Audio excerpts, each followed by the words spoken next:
Hello students, hope all of you are fit and fine, and I expect that you are following the rules of health because health is wealth.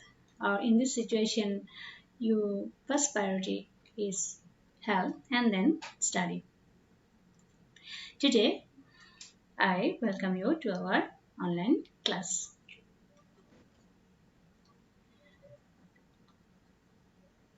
I'm Suvarna De, Assistant Teacher, Shabumaki High School, Rangamati Sadar, Rangamati.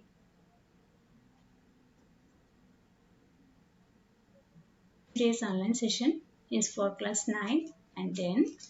Subject English second paper. Topic completing sentences. Students, this is my last class on this topic with you. Though the rules are very crucial, I advise you to practice these rules attentively.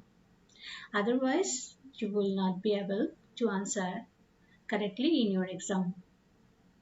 So practice it again and again. So let's start the class.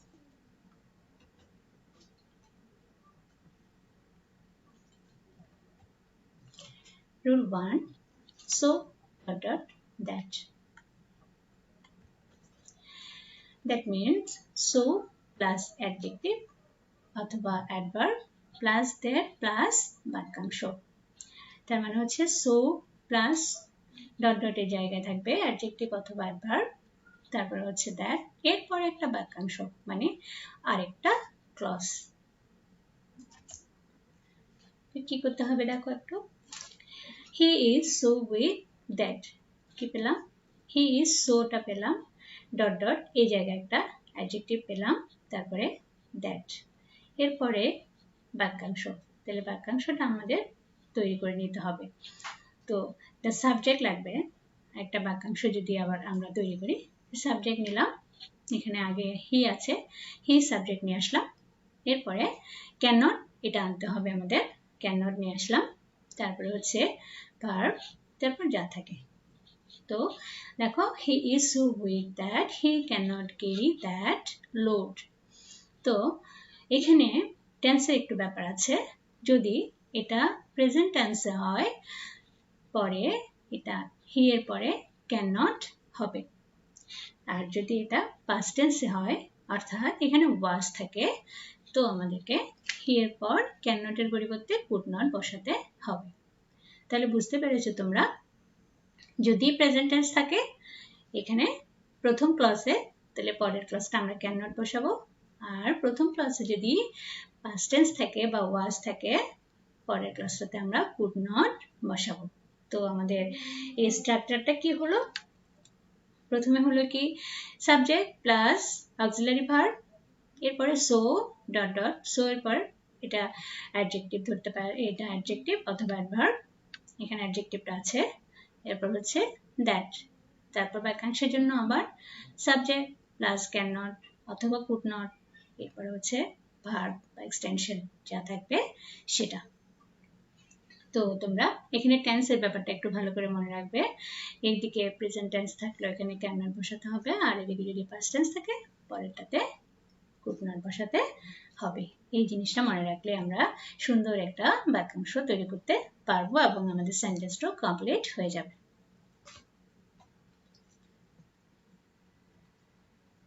এরপর আছে দো বা although, অর্থ হচ্ছে দো অর্থ হচ্ছে যদিও। এখানে হচ্ছে কথা কোনো কিছু হওয়ার জন্য যে শর্ত পূরণ হওয়ার সত্ত্বেও তা যদি না হয় সেই ক্ষেত্রে দো বা অলদো বসে। দো বা অলদো বিপরীতধর্মী বাক্যাংশের ক্ষেত্রে বসে। তো আমি একটু আগে বললাম যেটা হওয়ার কথা সেটা যদি না হয় তখন সেখানে কি বসে, দো অথবা অলদো বসে। স্ট্রাকচার দেখি, দো অলদো যুক্ত অধীনস্থ বাক্যাংশ প্লাস বিপরীতধর্মী একটি বাক্যাংশ। তাহলে এখানে যেটা আছে কারণ, কারণটা ফলাফলটা লিখতে হবে, সেটা হবে বিপরীতধর্মী।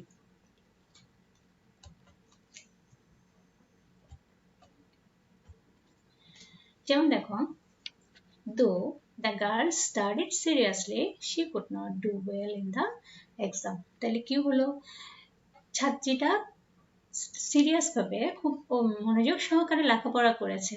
তো যেহেতু সে মনোযোগ সহকারে লেখাপড়া করেছে, তাহলে আমরা ফলাফলটা কি আশা করতে পারি, সে অবশ্যই পরীক্ষায় ভালো করবে। কিন্তু এখানে এটা হয়ে গেল কি উল্টো, ফলাফলটা ঠিক বিপরীত।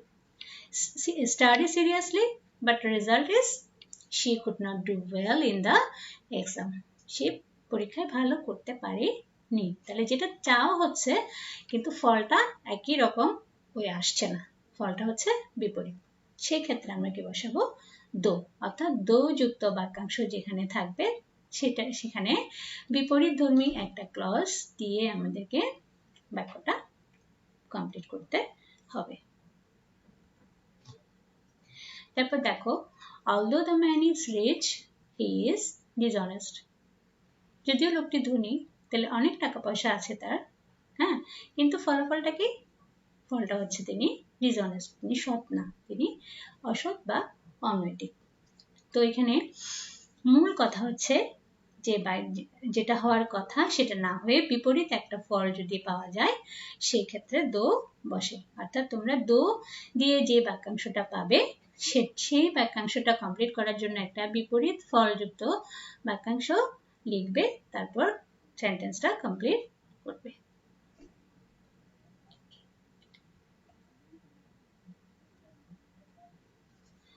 It is time, it is high time. এগুলো হচ্ছে কি বোঝাচ্ছে এটা দ্বারা বোঝাচ্ছে কোনো কাজ শুরু করার সঠিক সময় ইতিমধ্যেই চলে গেছে, সুতরাং আর দেরি নয়, এখনই শুরু করতে হবে। সোজাসুজি কথায় ইট ইজ হাই টাইম বা ইট ইজ টাইম থাকলে সেটার অর্থ হচ্ছে এখনই উপযুক্ত সময়। এটা একটু টেন্সের আলোচনাটা করতে হবে। দেখো, it is high time, it is high time থাকলে সেটাকে আমরা কি করব, পাস্ট টেন্স দিয়ে সেন্টেন্সটা কমপ্লিট করব। তাহলে এটার জন্য আমাদের লাগবে it is high time plus একটা সাবজেক্ট। একটা সেন্টেন্স লিখতে গেলে আমাদের প্রথমে কি দরকার হয়, সাবজেক্টের দরকার হয়। তারপরে ভার্ব যেটা থাকবে সেটাকে আমরা কি করব, পাস্ট টেন্সে লিখব। এরপরে এক্সটেনশন যা যা আছে সেটা দিয়ে আমাদের বাক্যাংশটা কমপ্লিট হয়ে যাবে। উদাহরণ, it is high time you studied regularly. তাহলে নিয়মিত লেখাপড়া করার সময় এখনই, হ্যাঁ, সময় চলে গেছে কিন্তু এখনই তোমার নিয়মিত লেখাপড়া করার সময়, তাহলে উপযুক্ত সময়। ইট ইজ হাই টাইম হচ্ছে এখনই উপযুক্ত সময়। তো আমরা বলেছি টেন্সের কথা, তাহলে ইট ইজ হাই টাইম আছে, এরপরে সাবজেক্ট নিয়ে আসলাম। তারপর মূল ভার্ব যেটা সেটা কোন টেন্সে, দেখো স্টাডিড, স্টাডি থেকে এটা আসছে স্টাডিড। তাহলে সাবজেক্ট, মূল ভার্বের পাস্ট টেন্স, তারপর এক্সটেনশন যা থাকে তা আমরা কি লিখলাম, you study regularly, it is high time you study regularly. তারপরে আসো, it is time we started our journey. তাহলে এখানেও কি একই রকম, it is time plus subject plus ভার্বের past tense plus extension. So it is time we started our journey. Next example, it is high time you left the place. Okay, it is high time plus subject plus verb past tense plus extension. তো এটা মনে রাখবে, it is high time এর পরে যেটা করতে হবে সেটা হচ্ছে it is high time এর পরে একটা সাবজেক্ট নিয়ে আসবে, সাবজেক্টের পর মূল ভার্বটা past tense এ বসিয়ে দেবে সুন্দর করে, উপযুক্ত একটা অর্থপূর্ণ বাক্যাংশ। ঠিক আছে, তাহলে দেখো, it is time we start our journey, it is high time you left the place, এভাবে করে বাক্যাংশটা কমপ্লিট করতে হবে।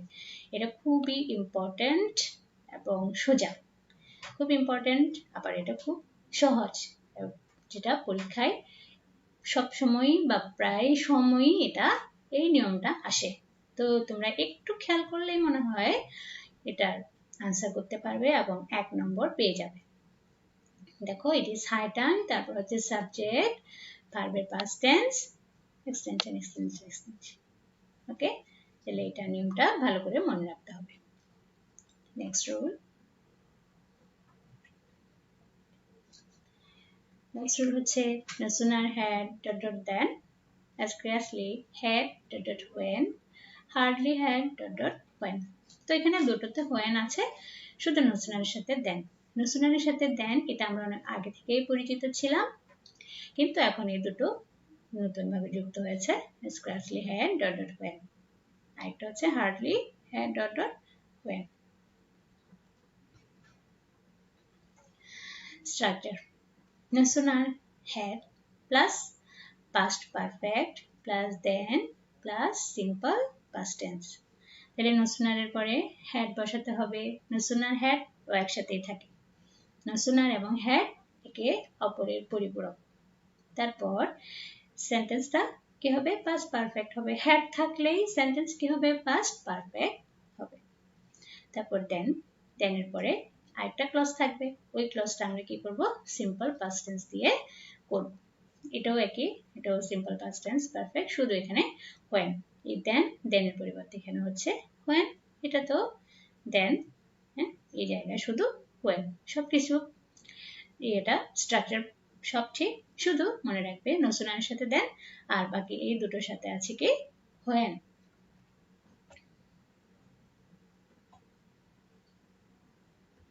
For example, no sooner had we gone out than it began to rain. No sooner had, okay, no sooner had আছে, তারপর হচ্ছে we gone out than it began to rain। তাহলে no sooner had plus subject plus ভার্বের past participle। ভার্বের past participle কেন, কারণ যেহেতু had আছে তখন had থাকলে মূল ভার্বটা কি হয়, past participle হয়। তো no sooner had we gone out than it began to rain, এরপরে তাহলে কি হলো, than it began to rain। তো এখন পরের ক্লজটা সিম্পল পাস্ট টেন্স, পরের ক্লজটা simple past tense.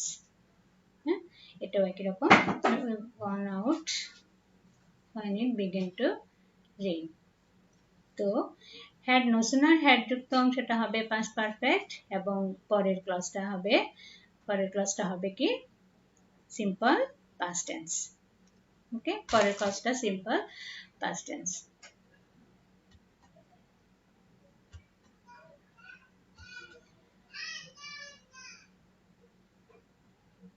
Rule 5, provided, provided that, providing that। provided, provided that, providing that এগুলো হচ্ছে কি এরপরে শর্ত পূরণ হয় এমন ক্লজ বসাতে হয়। এটার অর্থটাই হচ্ছে কি, এটার বাংলা অর্থটাই হচ্ছে যদি বা তবে শর্ত থাকে যে। তো দেখো provided, provided that, providing that এটার অর্থ হচ্ছে শর্ত, যদি যদি তুমি এটা করো তাহলে এটা হবে, মানে শর্ত, একটা শর্ত কাজ করে এখানে। হ্যাঁ, তো উদাহরণ দিই, I shall help you provided you will come here in time। তাহলে I shall help you, আমি তোমাকে সাহায্য করব যদি, হ্যাঁ, শর্ত থাকে কি you will come here in time, যদি তুমি যথাসময়ে এখানে আসো। এখানে দেখো টেন্সের ব্যাপারটা, এখানে হচ্ছে shall টা হচ্ছে ফিউচার টেন্স এবং পরবর্তী ক্লজটাও ফিউচার টেন্স দিয়ে কমপ্লিট করা গেছে। I shall help you provided you will come here in time। তারপরেটা দেখো, we shall start our journey provided that the weather is fine। তাহলে we shall start our journey, আমরা আমাদের journey start করতে পারি, হ্যাঁ, আমরা ভ্রমণ স্টার্ট করতে পারি, তবে শর্ত থাকে কি the weather is fine, যদি আবহাওয়াটা ভালো হয়। তো এখানে দেখো এটা হচ্ছে ফিউচার টেন্স, পরের অংশটা আমরা কি করেছি, প্রেজেন্ট টেন্স দিয়ে করেছি। তাহলে শ্যাল উইল আমরা চিনব, শ্যাল উইল হচ্ছে ফিউচার টেন্স, এখানে দুইটাই ফিউচার টেন্সে কমপ্লিট করা আছে দুটো বাক্যাংশই। এই বাক্যাংশটা প্রথমটা হচ্ছে ফিউচার টেন্স, পরের অংশটা হচ্ছে প্রেজেন্ট টেন্সে। এভাবে আমরা কমপ্লিট করতে পারবো।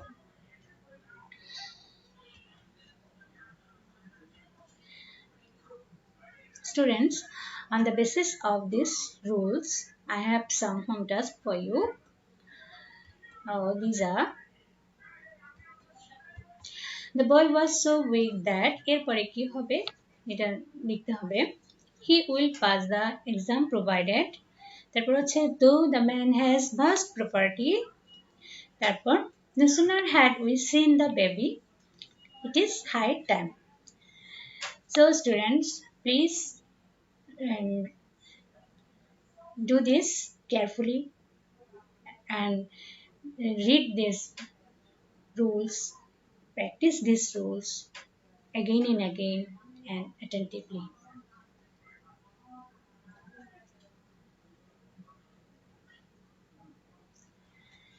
So students, that's all for today. Thank you very much for being with me. I will take your leave. Take care of your health. Stay home. Stay safe.